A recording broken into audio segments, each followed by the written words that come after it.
آج کے اس جشن کی پہلی مبارکباد اس بادشاہ کے نام جس کی گود میں یہ قرآن اترا تھا، اور دوسری مبارکباد اس شہزادی کے نام جس کا وجود آج بھی اس کی نسل کی بقا کا سبب ہے، تیسری مبارکباد اس شہنشاہ معظم کے نام جو آج بھی اس کا بیٹا ہو کے زمانے میں راج کر رہا ہے۔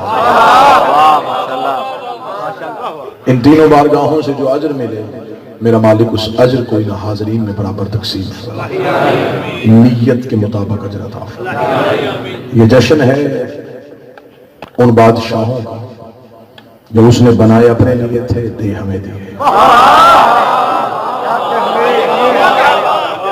ربیع الاول لفظ ہی اللہ کی خوشی کا مظہر ہے۔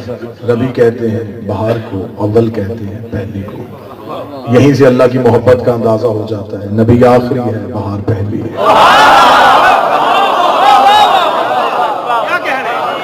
آیا سب سے آخر میں لیکن اس کے لیے پہلی بہار ہے۔ اس میں میرے اہل سنت بھائی 12 کو مناتے ہیں، ہمارے ہاں یہ جشن 17 کو مناتے ہیں۔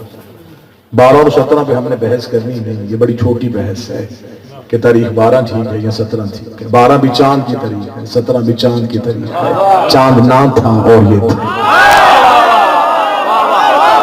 یہ چاند کے بعد نہیں، یہ چاند سے پہلے۔ زحمت فرمائیے گا سارے، یہ چاند پہلے ہے، یہ چاند سے بعد نہیں۔ چاند نے روشنی لی ہے سورج سے، سورج کو روشنی انہوں نے عطا کی۔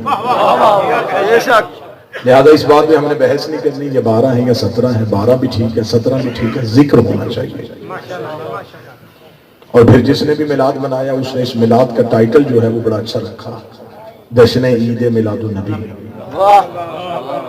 مسجد کے باہر بھی یہی لکھا تھا، امام بارگاہ کے باہر بھی یہی لکھا ہے، بنتا بھی یہی ہے، لفظ بھی یہی ہونا چاہیے، عید میلاد النبی۔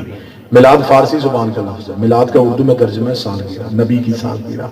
یہ منا ہی ہو سکتا ہے جو نبی کو پہلے دن سے نبی مانتا ہے۔ یہ میلاد محمد نہیں، یہ میلاد نبی ہے، یہ نبی کا میلاد ہے۔ اس میں 12 کی بحث 17 کی بحث ہے ہی نہیں۔ ہم نے 12 بھی پوچھنی ہے تو پھر بھی تاریخ سے پوچھنی ہے، ہم تو اس دور میں تھے ہی نہیں، ہم نے ہسٹری سے پوچھنی ہے کہ نبی کب آئے تھے۔ مورخ ابھی پیدا ہی نہیں ہوئے، راوی سے پوچھیں کہ راوی سے ہی بتا ہی نہیں سکتا، راوی ابھی مسلمان ہی نہیں۔ تو آپ ہم سے پوچھیں کہ ہم نے 17 کیوں منائی ہے؟ ہمیں جس نے منائی ہے اس کے گھر میں آیا ہے۔ ہم کم از کم اتنے مطمئن ہیں کہ جس نے ہمیں بتایا ہے وہ خود انہی کے گھر میں آیا ہے۔ تو جن کے گھر میں آئے ہیں وہ بتا سکتے ہیں دن میں آئے ہیں یا رات میں آئے ہیں، 17 کو آئے ہیں یا 18 کو آئے ہیں، خبر حضرت عمران دے سکتے ہیں۔ تو میلاد النبی منائی ہو سکتا ہے جس کے حضرت ابو طالب سے تعلقات اچھے ہیں۔ نبی کے آنے کا پہلا راوی رسول کے چچا حضرت ابو طالب۔ لہذا 12 17 پہ بحث نہیں، چلیں اس سے بھی آگے نکلیں۔ اب تو جیسے جیسے زمانہ علم پہ آ رہا ہے، شعور بلند ہو رہا ہے، ویسے ویسے انسان کے عقیدے میں بھی ترقی ہو رہی ہے۔ پہلے یہ بحثیں ہوتی تھیں کہ یہ ذکر کرنا چاہیے یہ نہیں کرنا چاہیے، اب سوشل میڈیا کا دور ہے، اب بچے ہتھیلی پہ کائنات اٹھا کے پھر رہے ہیں، وہ ساری چیزوں سے باخبر ہیں، اور یہ اسی سوشل میڈیا کی وجہ سے، اسی علم کی ترقی کی وجہ سے، اسی شعور کی پرواز کی وجہ سے ہے کہ اس سال بڑے اچھے اچھے اقدامات دیکھنے کو آئے۔ میرے اہل سنت بھائیوں نے نبی کے گھوڑے کی شبیہ میرے شہر کے زیرت لوگ بیٹھے ہیں، آپ نے اس پہ تائید کا حق ادا نہیں کرنا تو پھر کس نے کرنا ہے؟ میرے اہل سنت بھائیوں نے کراچی میں نبی کے گھوڑے کی شبیہ نکالی۔ ہم تنقید کرنے والے لوگ نہیں ہیں، قطر میں ممبر سے تنقید نہیں کروں گا، تنقید کروں گا ان کو دل ٹوٹ جائے گا۔ میں شیعہ قوم کی طرف سے انہیں سلوٹ کرتا ہوں، میں شیعہ قوم کی طرف سے انہیں سلام کرتا ہوں کہ آپ نے اس تنگ نظری کے دور میں نبی کے گھوڑے کی شبیہ نکالی، اور میرا خیال ہے میرے شہر والوں یہ پہلا گھوڑا تھا جسے دیکھنے سے کسی کا نکاح بھی نہیں ٹوٹا، یہ پہلا گھوڑا تھا جسے دیکھنے سے کسی کا ایمان خطرے میں نہیں گیا تھا، یہ پہلا گھوڑا تھا جسے مسلمانوں نے جی بھر کے دیکھا، محبت کی آنکھوں سے دیکھا۔ تو پھر علماء کرام نے اپنے بیانات بھی جاری کر دی، انہوں نے کہا یہ شیعہ جو ہے یہ جذباتی ہو گئے، یہ شیعوں والا گھوڑا نہیں تھا، یہ ماتم والا گھوڑا نہیں تھا، یہاں زنجیر زنی نہیں ہو رہی تھی، یہاں درود پڑھا جا رہا تھا، یا چہرے میں مسکراہٹ تھی۔ میں نے کہا ہم پھر بھی آپ کو خوش آمدید کہتے ہیں، دیر سے آئے لیکن درست آئے ہیں۔ آج آپ کو نبی کی سواری یاد آ گئی ہے، کل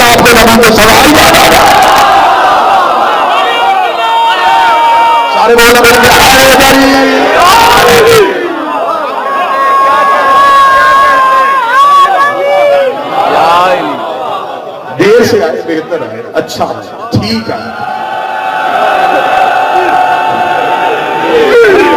اگر آج آپ کو یہ خبر ہو گئی کہ جس پہ نبی بیٹھا کرتے تھے اس کی عزت کی جا سکتی ہے، تو جو نبی پہ بیٹھا کرتے تھے ان کی عزت بھی کی جا سکتی ہے۔ بس فرق تھوڑا رہ گیا ہے، آپ کے پاس کے ہیں، ہمارے پاس سے ہے۔ سر نہ ہلانا، زبان سے بات کرنا، بولنے سے بھی سردی دور ہو جاتی ہے۔ آپ کے پاس کے ہیں، ہمارے پاس سے ہیں۔ آپ کے پاس جتنے رشتے ہیں وہ کے والے ہیں، نبی کے صحابہ، نبی کی زوجہ، نبی کے رشتے دار۔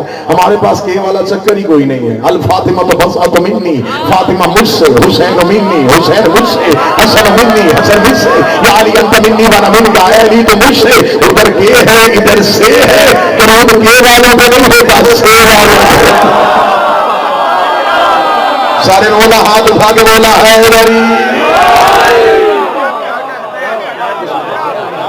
ہم مطمئن ہیں کہ ہمارا عقیدہ رسالت، ہم بڑے مطمئن ہیں، ہمارا عقیدہ رسالت بڑا ٹھیک، ہمارا عقیدہ توحید بڑا بہتر۔ ہم اللہ کو وحدہ لا شریک سمجھتے ہیں، بے مثل و بے مثال سمجھتے ہیں، خالق کون و مکان سمجھتے ہیں، 14 کا بھی اللہ سمجھتے ہیں۔ لوگوں نے اللہ کو ماننا ہے نشانیوں سے۔ آج کسی سے پوچھے تو نے اللہ ماننا ہے، وہ کہے گا ماننا ہے، دیکھا ہے نہیں، سنا ہے نہیں، دلیل کیا ہے؟ وہ کہتا چند دلیلیں ہیں جو میرے پاس ہے جو بتاتی ہیں کہ اللہ ہے۔ ہم پوچھیں وہ دلیلیں کیا؟ وہ دلیلیں وہی ہیں جو بار بار ریپیٹ کی جا رہی ہیں۔ وہ کہتے سورج نکل کے بتاتا ہے اللہ ہے، چاند غروب ہو کے بتاتا ہے اللہ ہے، ہوائیں چل کے بتاتی ہیں اللہ ہے، بارش برس کے بتاتی ہے کہ اللہ ہے، انسان پیدا ہو کے بتاتا ہے خلق کر رہا ہے، انسان مر کے بتاتا ہے کوئی مار رہا ہے۔ اس کا مطلب آپ نے اللہ دیکھا نہیں، آپ نے اللہ کو نشانیوں سے ڈھونڈا ہے، آپ نے اللہ کو دلیلوں سے ڈھونڈا ہے۔ میں اپنے شہر کے اس مجمع میں ممبر پہ بلندی پہ باوضو ہو کے مولا کی عزت کی قسم کھا کے کہتا ہوں آپ نے اللہ نشانیوں سے ڈھونڈا۔ میں انتہائی معذرت سے کہوں گا کہ نشانیوں سے آپ نے اللہ کو ڈھونڈا ہے، یہ کام اللہ خود نہیں کرتا۔ اللہ نے کاموں کے لیے فرشتے رکھے ہوئے ہیں، ہمارے فرشتے چلاتے ہیں، بارش فرشتہ برساتا ہے، میکائیل رزق تقسیم کرتا ہے، اسرائیل روح قبض کرنے کے لیے آتا ہے، اور جو فرشتے یہ کام کرتے ہیں وہ علی کے دروازے پہ کبھی درزی بن کے، کبھی بھکاری بن کے، کبھی یتیم بن کے۔ اب ہم سے پوچھو کہ ہم نے اللہ کو کیسے مانا ہے؟ جب علی سر سجدے میں رکھتا ہے تب پتہ چلتا ہے یہ علی اور ہے، یہ اللہ۔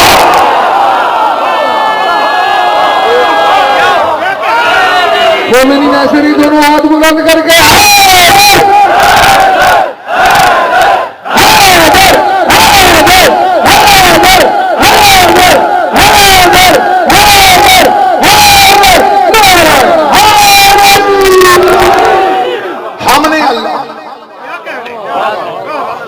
ہم نے اللہ نشانیوں سے نہیں، امیر المومنین نے بتایا، آل محمد کا جھکتا ہوا سر بتا رہا ہے۔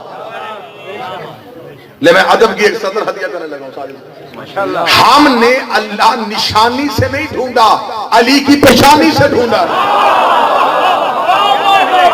علی کا جھکتا ہوا سر، علی کے سجدے کا نشان۔ اور پھر میرے شہر کی عقیدوں پہ مجھے ناز ہے، میں صدر کہنے لگا ہوں دنیا کے پاس علی جیسا ایک بھی ہوتا لوگ کب کے مشرک ہو جاتے۔ نہیں، آپ نے صدر وصول نہیں کی، لوگوں کے پاس علی جیسا ایک بھی ہوتا لوگ کب کے مشرک ہو جاتے۔ ہمارے پاس پیارا علی ہے، ہم پھر بھی حسین سجدہ کر رہے ہیں۔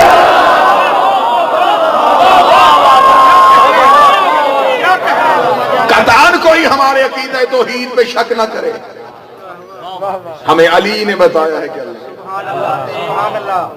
اور ہمیں اللہ نے بتایا ہے کہ علی کیا ہے۔ ہم علی کی زبان سے نکلا ہوا اللہ مانتے ہیں اور اللہ کے لہجے سے نکلا ہوا علی مانتے ہیں۔ ہمارا عقیدہ لا الہ الا اللہ سے شروع ہوتا ہے، علی ولی اللہ پہ آتا ہے۔ ہم علی اللہ کے قائل نہیں، درمیان میں لفظ ولی ہے، اسی ولایت کو تو ہم کہہ رہے ہیں، اس ولایت اس اختیار کو ہم مانتے ہیں۔ کسی نے نہیں دیکھا اللہ، انہوں نے کہا ہے، ہم نے کہا ہے۔ اور اب سطر وصول کرنا جو عقیدہ سنتے ہو، ہم نے انہوں سے سنا ہے کہ اللہ ہے، انہوں نے کسی سے سنا نہیں،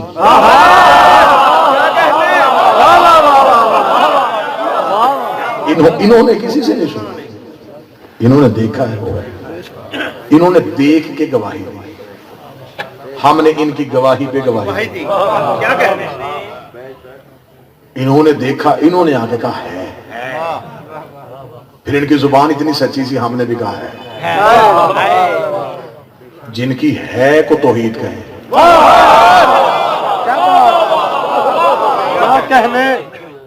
ہمیں فخر ہے، ہم نے توحید بت پرستوں سے نہیں سیکھی، کعبے کے مالک سے سیکھی۔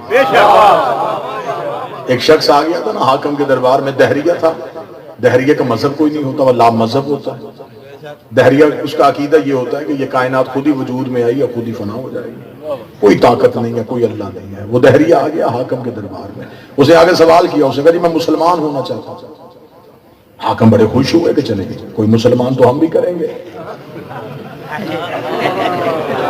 ابھی خوشی چہرے پہ تھی، یا اس نے ساری کی ساری خوشی واپس لے لی۔ اسے کہا مسلمان بعد میں ہوں گا، پہلے سوال کا جواب چاہیے۔ انہوں نے کہا دہریہ ہے، مشکل بات تو پوچھے گا نہیں۔ انہوں نے کہا ہاں سوال کر، کیا سوال ہے؟ اسے حاکم کے دربار میں کھڑے ہو کے کہا، اس نے کہا تمہارے قرآن میں آیت ہے ان اللہ علی کل شیء قدیر، بے شک اللہ ہر شے پہ قادر ہے۔ اس نے کہا ہاں یہ آیت ہے۔ اس کا واقعی یہ آیت ہے؟ اس نے کہا بالکل یہ آیت ہے۔ اس کا تمہارا یقین بھی ہے وہ ہر شے پہ قادر ہے؟ ان کا بالکل یقین ہے۔ اس کا میں سوال کروں؟ ان کا سوال کر، اس کا میرا سوال یہ ہے کہ کیا تمہارا اللہ کوئی اور اللہ بھی بنا سکتا ہے؟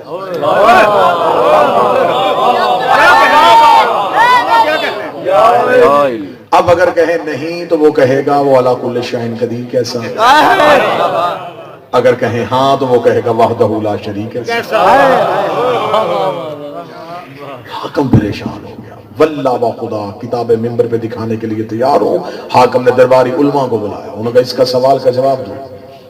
درباری علماء نے سوال سنا، سوال سننے کے بعد انہوں نے کہا حاکم سے کہ کیا جواب دے؟ اس نے کہا جواب دو، تنخواہ نہیں لیتے؟ خدا نے خالی کروا دیے، مراد ساری لے رہے ہو، مشکل پڑی۔ انہوں نے کہا حاکم سوال کا جواب تو فوراً مل جاتا لیکن مجبوری تیرا حکم ہے۔ اس نے کہا وہ کون سا؟ اس نے کہا تو نے کہا ہے اسلام چاہیے علی کے بغیر، اب یہ تو نے حکم دے دیا کہ اسلام مجھے علی کے بغیر چاہیے، اگر تیرا حکم نہ ہوتا تو ابھی جواب مل جاتا۔ ابھی ہم کسی بندے کو بھیجتے، وہ علی سے گھر سے جا کے پوچھ کے آتا، ہم جواب دے دیتے۔ نہیں، علی کو نہیں بلانا، جتنی محنت کر سکتے ہو کرو، جواب تیار کرو۔ انہوں نے کہا 3 دن کی مہلت مانگو۔ دہریہ سے کہا 3 دن کی مہلت دے بھائی، جواب مل جائے گا۔ اس نے کہا 3 دن کی مہلت دیتا ہوں۔ تیسرے دن دہریہ سب سے پہلے دربار میں آ کے کھڑا ہو، اس نے کہا جواب دے۔ حاکم نے علماء کرام کو بلایا، انہوں نے کہا ہاں بھائی 3 دن کی مہلت مانگی تھی، وقت تمام ہو گیا، جواب تیار ہو گیا؟ انہوں نے کہا بالکل تیار ہے۔ اس کا جواب دو اسے۔ اس کا اس کا جواب یہ ہے کہ اس کا سر تن سے جدا کیا جائے گا۔ کتنا اچھا جواب ہے۔ اسے قتل کیا جائے۔ اس کا کس جرم میں قتل کرے؟ اس کا توہین مذہب کے جرم میں۔ اس سے بڑا جرم کون سا ہو سکتا ہے؟ مسلمانوں کے دربار میں کھڑا ہو کے ہم سے پوچھ رہا ہے کہ اللہ کوئی اور اللہ بنا سکتا ہے؟ ہمارے اللہ کی توہین ہے، سر تن سے جدا ہوگا۔ حاکم نے کہا دیکھ لو یہ سزا اسلامی ہے؟ انہوں نے کہا بالکل اسلامی ہے۔ حاکم نے جلاد سے کہا تلوار ننگی کرو، سر تن سے جدا کرو۔ جلاد کی ننگی تلوار دہریہ کی گردن پہ اسے اونچا کہہ چل گیا۔ حاکم نے کہا موت سر پہ ہے تو مسکرا رہا ہے۔ اس کا مسکرا تیری بے بسی میں رہا ہوں، میں جا رہا ہوں، سوال زندہ ہے۔ شہر کا نام ہے، میں جا رہا ہوں، سوال زندہ ہے، میں مر جاؤں گا، میری لاش تو دربار سے باہر پھینکے گا، لوگ پوچھیں گے کیوں مارا، تو وجہ بتائے گا۔ وہ وجہ ایک سے دوسرے کام میں، دوسرے سے تیسرے کام میں۔ ایک وقت آئے گا میرا سوال مذہب بن جائے گا، میں اس مذہب کا بانی ہو جاؤں گا، ہمیشہ کے لیے زندہ رہوں گا۔ حاکم نے جلال سے کہا تلوار واپس، تلوار واپس۔ واللہ بخدا ممبر کے تقدس کو بھی سمجھتا ہوں، منصبی ذمہ داری کو بھی سمجھتا ہوں، موجودہ حالات کو بھی سمجھتا ہوں۔ حاکم نے علماء کرام سے مشاورت کے بعد یہ فیصلہ کیا کہ ہم یہ آیت قرآن سے واپس لے لیتے ہیں۔ یہ آیت قرآن سے نکال لیں. آیت کی حرمت پہ چھری چلنے لگی. دربار کے کونے سے ایک بوڑھا اٹھ کے کھڑا ہوا. آپ شاید نہیں سمجھے, جب وہ اٹھا تو اس کے سینے میں منا اہل بیت کا تمغہ لگا ہوا. اس کی سفید ریش نور سے بھری ہوئی. جا کے دہریے کی کلائی میں ہاتھ رکھنا. ان سے کیوں پوچھ رہا ہے؟ آؤ اس کے پاس لے کے نوجوان سے بڑھا دے. آگے آگے سلمان, پیچھے پیچھے دہریہ, اپنی جھکی ہوئی نگاہوں سے صراط مستقیم کا تعین کرتا ہوا. کیا بات. دہلیز امیر المومنین کی طرف دہریہ ہے. جناب سلمان کا دہلیز پہ جانا تھا. دہلیز پہ جا کر رکا. دہلیز پہ رکے نہیں, صرف رکا ہی نہیں, پھر جھکا. جھکنے کے بعد اپنی داڑھی کو مس کیا. مس کرنے کے بعد ابھی سلمان کی جبین پہ اس دہلیز کی خوشبو تھی. یہ اندر سے علی کی آواز ہے, سلمان دہریہ آ گیا ہے. دہریہ واپس پلٹنے لگا. سلمان نے کہا کہاں جا رہا ہے؟ اسے کہا جو ملنے سے پہلے مجھے جانتا ہے وہ یقیناً جواب ہی جانتا ہوگا. علی دروازے سے باہر آئے. علی کا آواز ہے, تیرا سوال ہے کہ اللہ ہر شے پہ قادر ہے. بے شک اللہ ہر شے پہ قادر ہے. اب تیرا سوال یہ تھا کہ وہ اللہ کو اور اللہ بھی بنا سکتا ہے. علی فرمایا وہ ایک نہیں 1000 اللہ بنا سکتا ہے, لیکن اتنا یاد رکھنا وہ جتنے بھی اللہ بنائے گا وہ مخلوق ہوگے, خالق نہیں رہے گا. وہ مخلوق ہوں گے, خالق وہ اللہ ہے.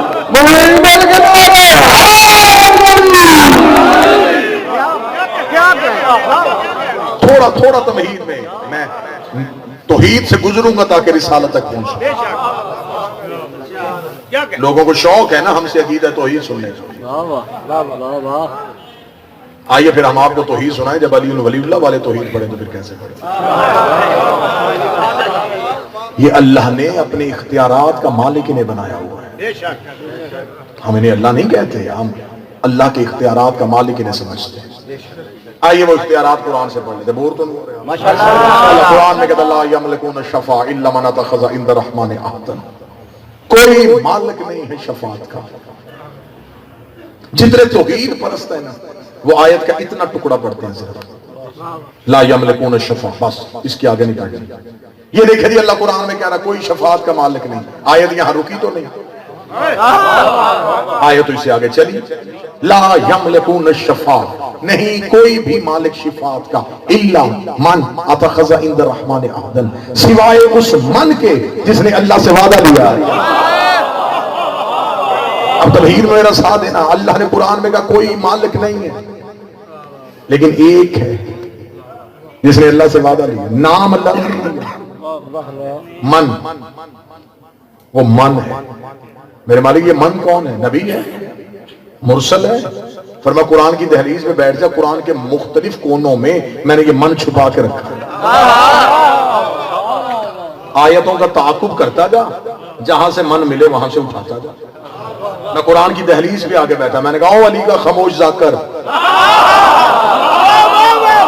مجھے پتا تیرے سینے میں کوئی اور من بھی ہے. قرآن کی ایک آیت نے سر اٹھایا, اسے کہا یوم اذن لا تنفع شیء الا من اذن له. ایک وقت آئے گا کوئی چیز نفع نہیں دے گی سوائے اس من کے جسے اللہ نے اجازت دی ہوئی ہے. میں نے قرآن سے کہا, میں اللہ سے پوچھنے گیا, اسے کہا شفاعت من کے پاس ہے. تو نے کہا ایک من ہے جو قیامت والے دن نفع دے گا. میں تو من پوچھنا چاہتا ہوں, یہ من کون ہے؟ آدم ہے, عیسیٰ ہے, یحییٰ ہے, زکریا ہے, موسیٰ ہے, خضر ہے. مجھے یہ من بتا. قرآن میں کسی اور آیت کے دروازے میں دستک دے, میں نے آگے چلا گیا. پھر ایک اور قرآن کی آیت نے سر اٹھایا, اسے ایک دن آئے گا زمین بھی ہلاک ہو جائے گی, آسمان بھی جل جائے گا, الا من, سوائے اس من کے شاء اللہ جسے اللہ نے چاہا ہوا ہے. اس کا مطلب ہے پھر قرآن نے ہمیں من بتایا, نام نہیں بتایا. میں نے کہا قرآن مجھے من کا پتہ چاہیے, مجھے من کا نام چاہیے. یہ من کہاں رہتا ہے؟ قرآن میں میں ایک ایڈریس دیتا ہوں, وہاں تک پہنچنا کون ہے؟ میں نے کہا وہ ایڈریس بتاؤ. من الناس سے نہیں یجری نفسه بها مرضات اللہ والله. انسانوں میں ایک ایسا من رہتا ہے جو 100 ڈالر سے خرید لیتا ہے. میں نے کہا قرآن میں من کہاں ہے؟ اس میں کل کتاب اللہ شہید ہے, بینی و بینکم ومن عنده علم الکتاب. ایک اللہ کی گواہی کے لیے ایک اللہ آئے گا, ایک وہ من آئے گا جس کے پاس کتاب کا پورا علم ہے. میں نے کہا قرآن اس من کا چہرہ کیسا ہے؟ قرآن کا عام ہے, تجھے بتاؤ. یجد علی الکفار یبقى وجه ربک ذو الجلال والاکرام. ایک وقت آئے گا ہر چیز ہلاک ہو جائے گی سوائے اس من کے جسے اللہ کا چہرہ کہتے ہیں.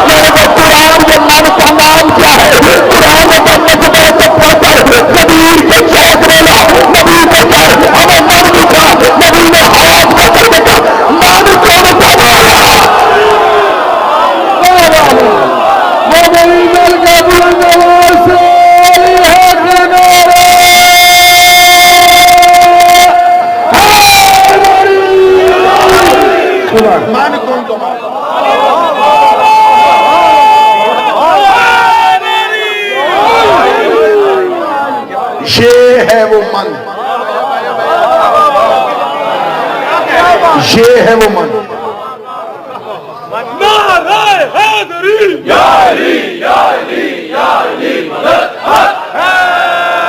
ساڑھے 3 گھنٹے کا خطبہ غدیر کے چوک میں من پہ،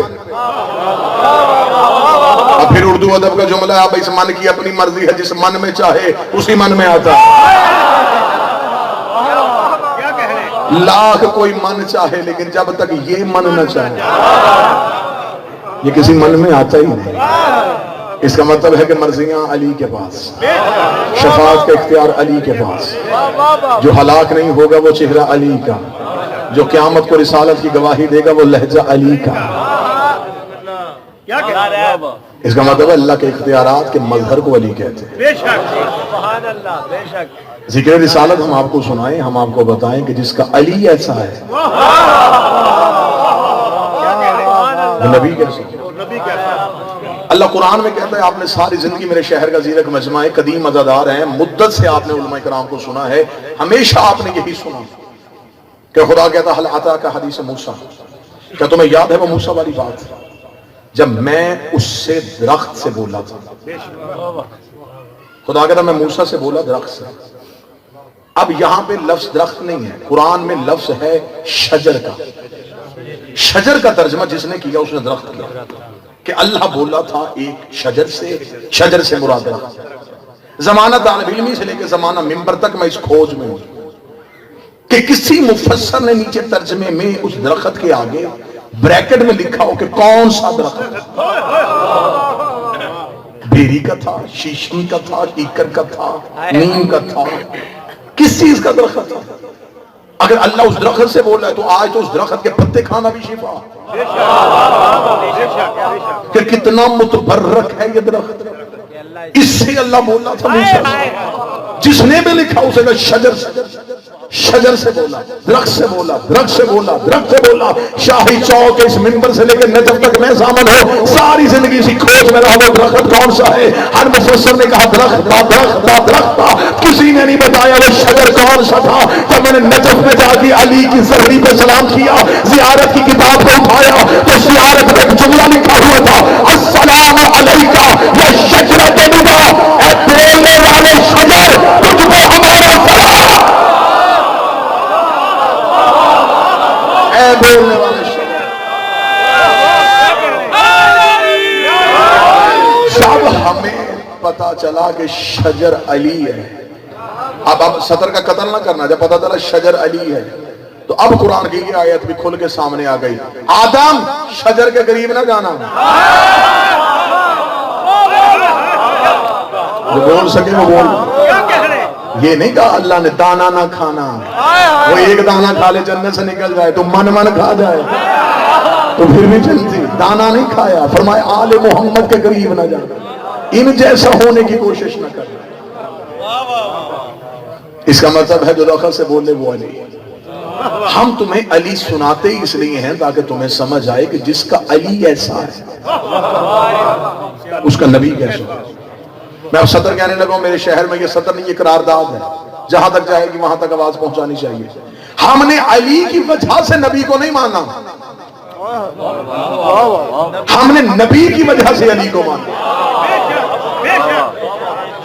اب جو میں قرارداد پاس کروانے لگا اس میں مجھے پورے مجمع کی، جس نے پورے اس گفتگو میں تقریر میں خاموشی طاری رکھی ہے، اس میں بے شک ہاں کہہ کے پھر پوری مجلس پورا جشن میں چپ رہنا، مجھے علی ولی اللہ کی قسم، مجھے حسین کی عزت کی قسم، اگر علی کسی بھی جنگ میں نبی کو چھوڑ کے بھاگ جاتے ہم کبھی بھی علی کو نہ مانتے، ہم نے علی کو مانا۔ مومنین تصدیق کیجیے